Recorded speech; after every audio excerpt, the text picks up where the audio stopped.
Bienvenidos a un nuevo episodio de Boleto de Vuelta. En esta ocasión vamos a Canadá, al encuentro de la diversidad de acentos y culturas francesas del país, mientras el uso del francés sigue disminuyendo frente a la mayoría anglófona. En 1750, Nueva Francia, colonia norteamericana perteneciente al Reino de Francia, extendía su influencia desde el río San Lorenzo en el este de Canadá hasta la región Cajún de la actual Luisiana en el sur de Estados Unidos. Hoy, en Nueva Escocia, en el extremo oriental de Canadá, solo el 5% de la población sigue siendo francófona, pero al otro lado de la bahía de Fundy, en Nuevo Brunswick, se habla Chiac, el francés que se oye en Caraquet, donde cada verano se celebra el festival Acadie Rock. La provincia es francófona en un 40%, aunque el inglés predomina en los negocios y en la educación. De Port Royal en Nueva Escocia a Toronto en Ontario, pasando por Nuevo Brunswick y Quebec, ¿qué queda de la Nueva Francia del siglo XVIII? Esta es la historia.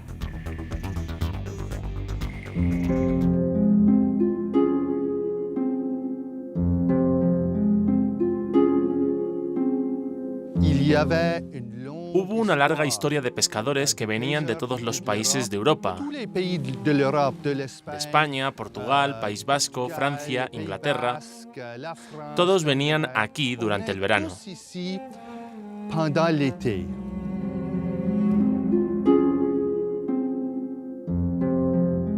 Antes de Jacques Cartier y Cristóbal Colón, era a bordo de goletas como el Blue Nose que los pescadores de bacalao desembarcaban en las costas de Nuevo Mundo. Hacían campamentos de verano y tan pronto como se acercaba el invierno se iban. Aquí no había un asentamiento permanente. Atraída por la riqueza de las aguas y de las tierras de estas costas desconocidas, la Francia de Enrique IV trató de asentarse de manera permanente. En el verano de 1605, Pierre Duguay de Monts y su cartógrafo Samuel de Champlain echaron anclas en esta bahía prometedora. Champlain dijo en sus diarios que la cuenca de Port Royal era larga, profunda, que estaba protegida del océano por las montañas. Entonces era perfecta. Dijo que toda la Marina Real francesa podría anclarse aquí sin problema. Eso quiere decir que estaban pensando en el futuro. Muchas personas en todo el continente norteamericano han tenido ancestros que pasaron a 100 metros de donde nos encontramos ahora. Reconstruido de manera idéntica, el centro de comercio de Port Royal marcó el nacimiento de una América francesa que pronto sería bautizada como la Nueva Francia. Sabemos cómo era el centro de comercio porque contamos con el testimonio del propio Samuel de Champlain. Él trazó con bastante lujo de detalles cómo era el lugar. Aunque eran menos de 50 al comienzo, los primeros franceses de América comerciaban y sobrevivían gracias a sus intercambios con los pueblos autóctonos. Es bonito, ¿verdad? Es una piel de alce. Y miren el tamaño de esta piel. Es el animal más grande que hay aquí en el bosque. Esta era la razón de ser del centro de comercio. Era un lugar de trata de pieles. En esa época, en Europa, estaban de moda los sombreros de piel de castor. Se fabricaba un fieltro con esas pieles. Como ya no quedaban castores en Europa, vinieron a América para cazarlos. Pero no eran los franceses los que cazaban esos animales por sus pieles. Eran los Micmac, el pueblo autóctono de la región. Confiaban en su experticia, en su conocimiento del clima y de los animales de la región. A cambio de las pieles, a los Micmac les interesaba recibir las herramientas de los franceses, las telas francesas y hasta el pan francés, claro. A todo el mundo le gusta el pan. Port Royal fue la primera colonia comercial en América del Norte y el punto de partida de una larga conquista. Durante su apogeo en medio del siglo XVIII, Nueva Francia se extendía desde Acadia hasta Florida. Aquí comenzó la presencia francesa en las Américas. Establecieron una relación importante con el pueblo autóctono, con los Micmac. Era una amistad y una alianza política. Después de 1710, Acadia cayó. Fue la conquista inglesa de Acadia y después se convirtió en la provincia de Nueva Escocia.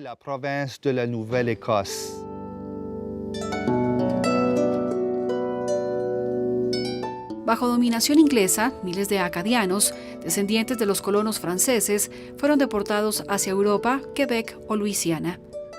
Algunos volverían a pesar de todo, imponiendo la convivencia de lenguas y culturas.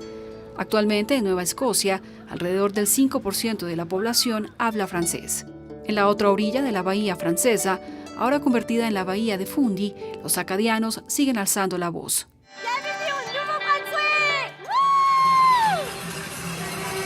Es el día de Tintamarre en Moncton, la capital de Nuevo Brunswick.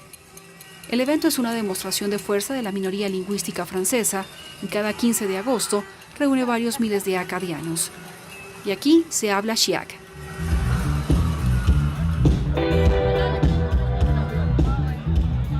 OK, moi j'ai parké mon cœur dans la driveway. Ramasse tes arbres, qui veut dire ramasse ton linge. Les tailleurs d'auto, la gasoline, c'est vraiment cher. Ça, on mêle beaucoup les deux langues. Ça, c'est ça que le chiac.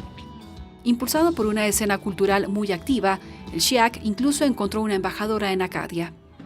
Oh my God, bonsoir,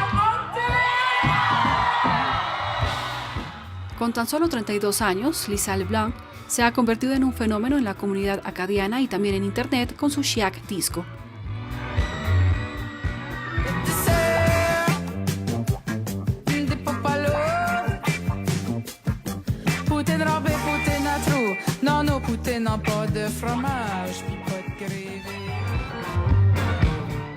Una música disco rítmica con letras que provienen directamente del territorio local.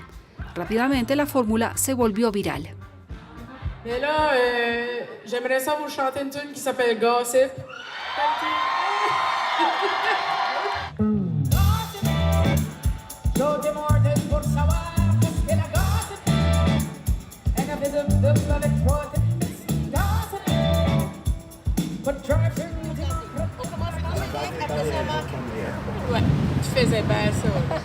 Nacida en Rosaireville, en el norte de la provincia, Lisa LeBlanc canta desde los 16 años en inglés o en uno de los dialectos del francés que se hablan en Nuevo Brunswick.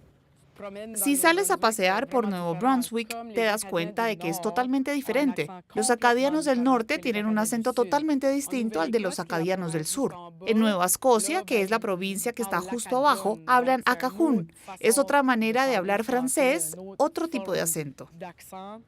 Una herencia mestiza que enorgullece a la población de Nuevo Brunswick, donde más de 1 de cada 3 habitantes afirma ser bilingüe franco-inglés.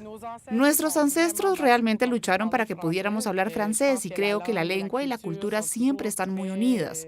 En realidad conviven y eso hace que para mí la manera de vivirlo haya sido a través del canto. Pero cuando escribí el primer álbum no lo hice para que la lengua sobreviviera. Ni siquiera sabía sobre el tema antes de que otros me dijeran, primero, que tenía un acento y segundo, que hacía música en francés. Creo que hacer música en francés aquí es considerado un gesto político. Aunque la juventud acadiana a veces considera que el debate político sobre las lenguas es anticuado, otros piensan que deben seguir luchando sin descanso por la supervivencia del francés. Y según el primer ministro, la lucha principal está en el Quebec vecino. Soy el único jefe de Estado en América del Norte que representa a una mayoría de francófonos. Por lo tanto, es mi deber, mi responsabilidad, proteger y promover el francés. Es lo que estamos haciendo con el proyecto de ley, mejor dicho, ahora con la Ley 96. François Legault hace parte de la coalición Avenir Québec, un partido nacionalista y autonomista, y dice temer que Quebec se convierta en Luisiana a causa de la inmigración. La inmigración es una riqueza, la integración a nuestra hermosa nación es un regalo mutuo que nos hacemos. En pocas palabras, en Quebec, el francés correría el riesgo de desaparecer frente al inglés, como lo vivieron los acadianos o los cajuns en Luisiana, en Estados Unidos. A mí no me gusta el término louisianización, porque creo que es irrespetar a los cajuns, a los creoles de Luisiana, que finalmente, de cierta manera, se vieron obligados a anglicanizarse.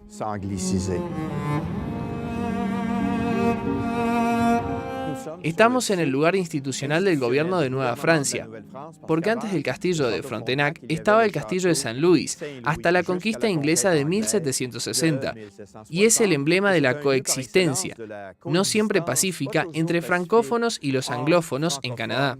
El historiador Yves Genet es el gran especialista en las migraciones francófonas en América del Norte y en la supervivencia de Francia en este continente ampliamente anglófono. La presencia inglesa todavía es bastante marcada en la ciudad de Quebec. En la arquitectura, por ejemplo, aquí estamos en la ciudadela que los británicos fortificaron a principios del siglo XIX. Los nombres de las calles, algunos signos, pero la población anglófona de Quebec disminuyó muchísimo. Ahora son un puñado de personas. Ya estaban preocupadas por la ley lingüística de 1977 y ahora les preocupa más la ley 96.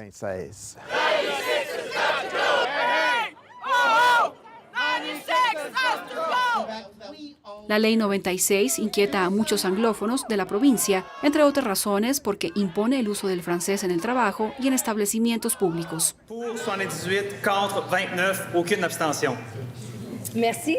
En conséquence, le projet de loi numéro 96, loi sur la langue officielle et commune du Québec, le français, est adopté.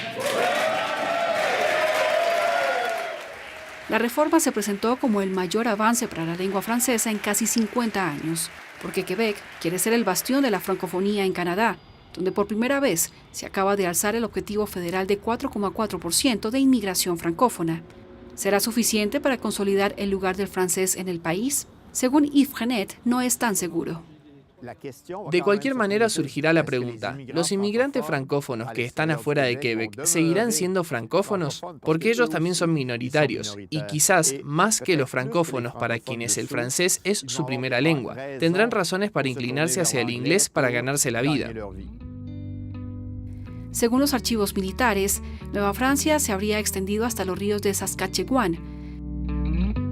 Pero en la actualidad solo quedan unas pocas comunidades francófonas en el oeste canadiense. Y fuera de Quebec, muchos están en Ontario. Es muy dinámico, muy anglófono. Hay que vivir rápido, comer rápido, hablar rápido, despertarse temprano. Gradora creció en Puerto Príncipe, en Haití. Good morning. I'm fine, thank you. Do you speak French? No? No, I don't. Oh, okay. Thank you. Can I have a breakfast taco? Cuando llegó a Toronto hace tan solo unas semanas, Gradora no hablaba una palabra de inglés. To go, please. Yeah. Como vivo con una anglófona y siempre tengo que hacer cosas afuera en inglés, pues aprendo. You're welcome. Thank you. Una vez que haya conseguido su diploma, Gradora quiere quedarse a vivir y trabajar en Canadá. Escogí Ontario porque tuve la posibilidad de encontrar una universidad francófona. Entonces puedo estudiar en francés, en un ambiente anglófono, y eso me va a permitir aprender inglés, que será muy útil para mi trabajo, para mi vida profesional. Gradora fue una de las primeras estudiantes en entrar a la Universidad del Ontario francés, en la que entre 150 y 200 alumnos estudian administración, educación o culturas digitales. Abrió sus puertas en 2021 después de una movilización masiva de franco-ontarianos.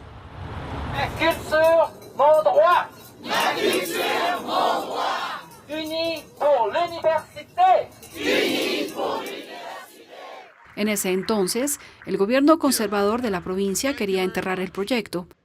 Finalmente, la ciudad de Ottawa se hizo cargo y permitió la apertura de la universidad.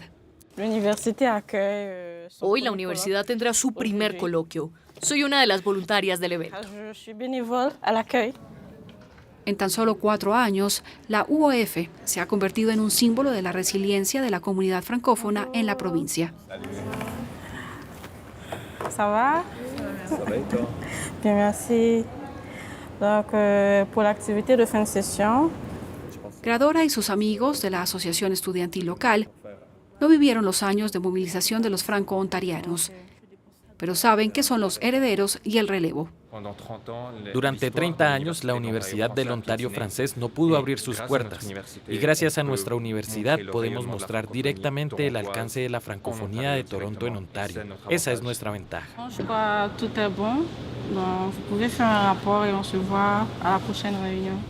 El objetivo de las instituciones de la provincia es formar una red de universidades francófonas de Ontario, lo suficiente para asegurar que el francés en Canadá siga vivo y con él la herencia de Nueva Francia. Según el último censo, a pesar de un leve declive desde 2016, el francés sigue siendo la primera lengua oficial de 1 de cada 5 habitantes en Canadá. Gracias por acompañarnos en esta edición de Boleto de Vuelta desde Canadá, donde tras la guerra y la victoria de la flota inglesa, la lengua de Molière sufrió influencias sin precedentes, oscilando entre lenguas nativas y anglosajonas con variantes americanas. Recuerde que puede ingresar a nuestra página web france24.com para ver esta emisión y las anteriores. Hasta la próxima.